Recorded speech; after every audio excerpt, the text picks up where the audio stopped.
Simon, and I'd also like to pay my respects and acknowledge the traditional owners on the land in which we meet today, the Gadigal people. Something happened to me today. I got PowerPoint envy. I wasn't going to turn up with one, but I ducked out at lunchtime and whacked this together. So apologies for any spelling. I spelt my name right, so that's something. Yes, I am from Western Australia.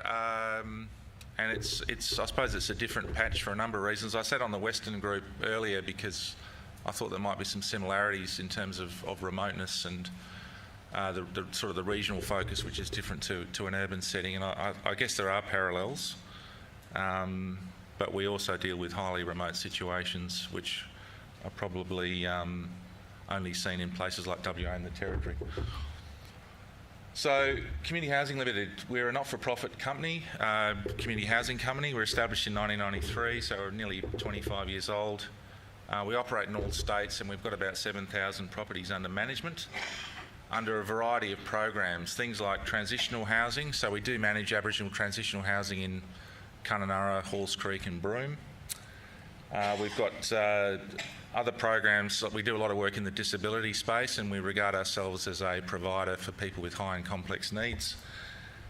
Key workers in some of the places like the Pilbara region, and also Aboriginal housing. In WA there's around 450 homes specifically managed for Aboriginal people in 26 towns and communities.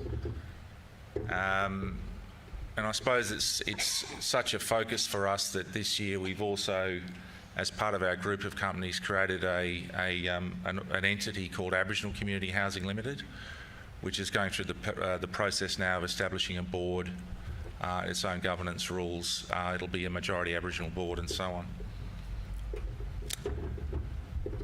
A big part of our mission is to maintain links with communities, particularly through things like creating local employment and training in the development of housing, particularly in areas where you might imagine unemployment rates are higher than in urban centres, and also supporting community building initiatives. I suppose part of our reason for being is that good housing supports community development and vice versa. So we're very much in there at the community level doing what we can to build up communities, and we have a community development manager based in WA.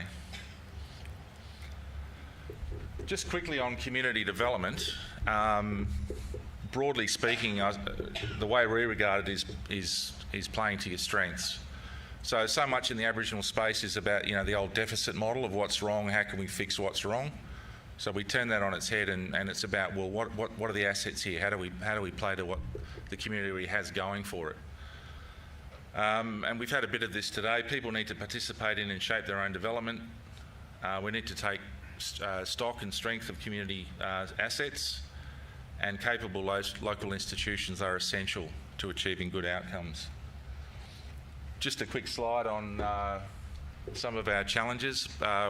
Columbaroo it's about a 3.5 hour flight on a jet from Perth to Kununurra, and then it's another hour in a four-seater plane to get out to somewhere like Columbaroo, which is under management.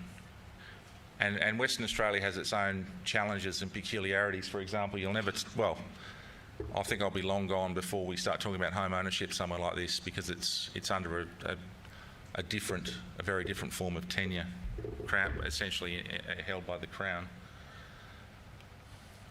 And I think time's upon us, so I'll keep moving. Our experience is very different to Rebecca's around head maintenance, mainly because the government essentially gave us, they said the head maintenance or the centralised maintenance model that was working well in what we call Homes West, or the 40 or so public housing assets under management in WA, could extend to remote communities. And at the time we all rallied and said, no, that's not going to work. But it happened anyway. So yeah, I won't go on about that. But we have a very different experience. Hence, a lot of the remaining few minutes is about really trying to see what you can garner and glean out from a more localised community maintenance model, and hopefully some of that resonates with the smaller providers in the room. So it's really, I think basically whether you go head maintenance, centralised, decentralised, it's probably horses for courses, but our experience in WA, and I hope there's no other West Australians in the room, was pretty shit. Won't be saying that in November. So we have an IMS. We have a internal maintenance service based in the Kimberley, and we've just called it the Kimberley Community Maintenance Service, which is all about branding and just giving it that point of difference. We figured the word community in the title was quite good. It's competing against other maintenance services, so it just gives us that little edge, we're hoping. Just really quickly, we believe it's important to have staff close to a winning community. It's important to collaborate with job pathways organisations, such as you work for the Dole. Do you have CDP out in the Western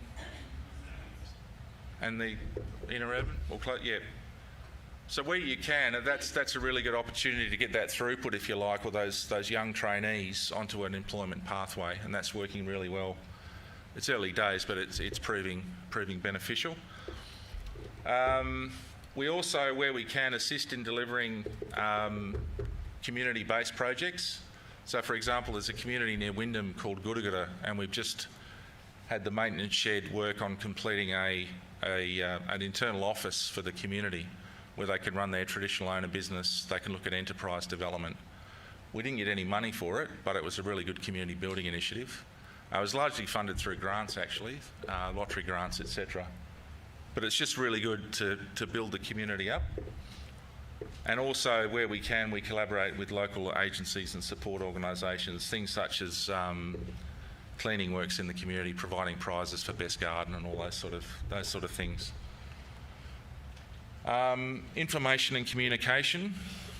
I should have said at the outset that in terms of any pearls of wisdom here, which they're not sort of on one hand, I think, but responsive maintenance has to be responsive. The problems we've had with the head maintenance contract in WA is that someone's waiting. We actually had a tenant pass away in Columbaroo, waiting for months and months for a hot water system. Now that was urgent maintenance, and the bloody thing never showed up. And maintenance has got nothing to do with us in that context, I should add. We are completely divorced from that maintenance responsibility. But yeah, you hang your head in shame when things like that happen. But information and communication is critical. It's critical to ensure the service is accessible to tenants so they know what's going on. And it's also supported by all parts of the business, the finance side, the tenancy side, the maintenance side, the call centre if you've got one. Everyone knows what's going on. Tenants often don't know their rights and obligations as tenants, and it's important that they know that, and it's important that they understand what your rights and obligations are as well. That you provide clear procedures for reporting repairs and maintenance, particularly around priority work. So if something is broken and needs fixing in 24 or 48 hours or whatever it may be, they know that, and they have a right for that to be fixed in that timescale. And it's important to collect information to ensure, I think Rebecca touched on that, around audit and compliance. It's important to gather that information as you go. Best practice in customer care. What are some things I can quickly pull out here? We found it's good to have an administration person who supports the maintenance team, someone who's local, because a lot of that maintenance work, a lot of that admin work is tiresome, and only clever people who are good with computers, etc., can do admin. Your average tradie isn't necessarily that good with admin. So, sorry, that's a shocking stereotype, but also having someone local can help do things like lessen language barriers and miscommunications. So if you're calling through to a call centre in Melbourne or Perth, some of those language barriers might be looming large. Things like code of conducts for contractors. It's good to take photos, and a lot of organisations are now moving to have their own sort of app or use an app and to go around a house and take photos. So there's evidence which legitimises the whole process. Having a good out-of-hours service. Better move on. What was that? Sorry. Yep. Value for money, we broadly use the 60-40 rule in terms of planned versus responsive maintenance, but I think we're still heading there. But that's our general rule of thumb, and I was interested in Simon's comments because that's an interesting way of looking at it as well. In terms of value for money, complete the job right first time without the need for follow-up work. Provide opportunity for local trades and businesses, and also minimise defects. So all those value for money things that you have to build in as business as usual into your business. Another thing we've learned is about not getting too typecast.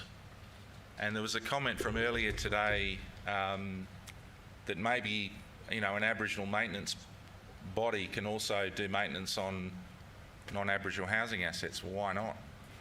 Why not go to the local shire, help the local school or the hospital?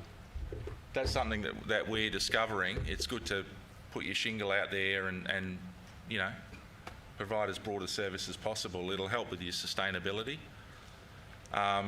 It'll help with your continuity of work supply, and yeah, it'll get your name out there, and it'll really you know, improve your bottom line.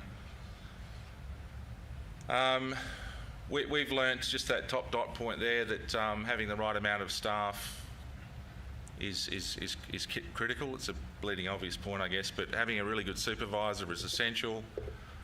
We currently believe we also need a painter, a cabinet maker and a glazier. And down the track we'll look at plumbers and electricians as we move towards a more sort of formal environment.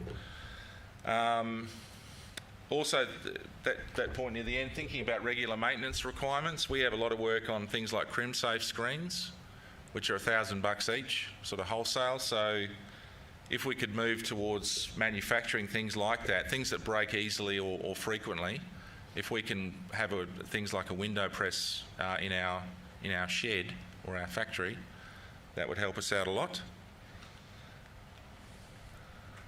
And just a point about conflict of interest, when you've got a maintenance shed as part of your whole Aboriginal housing and tenancy management enterprise, some people, it's not necessarily a point I hold, but some people think that you've got a bit of a conflict there because the tenancy people are doing an inspection and then giving the work to the maintenance crew. It may be a suggestion to keep the two businesses separate, or keep the admin on the housing management side and the asset maintenance on the other side or in another entity. That's just a perception that may come up.